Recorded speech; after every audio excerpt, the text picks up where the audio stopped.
Hi, I'm Joseph Adrian, and this is my daily struggle in tourism.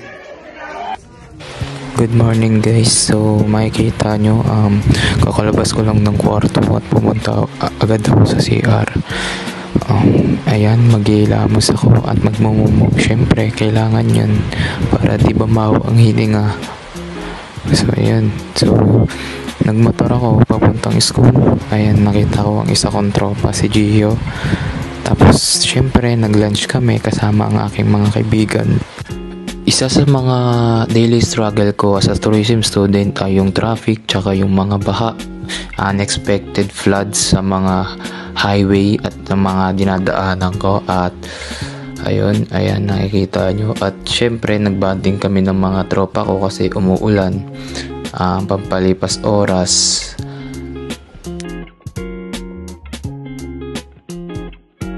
Ayan, kakatapos ko lang magbuhos ng tubig sa balde para kaming tanga dyan. Ayan, ayun, nag 2 joints pa. O yun, love scurs, ayoko muna sa iba. Ayan, sige, umikot-ikot ako dyan. Uy, nag-flex. Uy, tinuturo yung camera.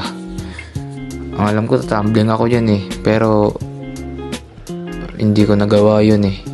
Ayan, tapos na. Titigil ko na yung video na to. Tapos ayun, nag big bike ako. Ayan, ayun, kasama ko ang aking tropa na si Gio. Ito yung time na nagkasundo kami na magtagaytay kasama yung mga tropa ko. Ayan, don't worry guys, may lisensya siya at di kami nagmamabilis. 160 lang yan. So ayan, nag-video yung tropa ko dyan.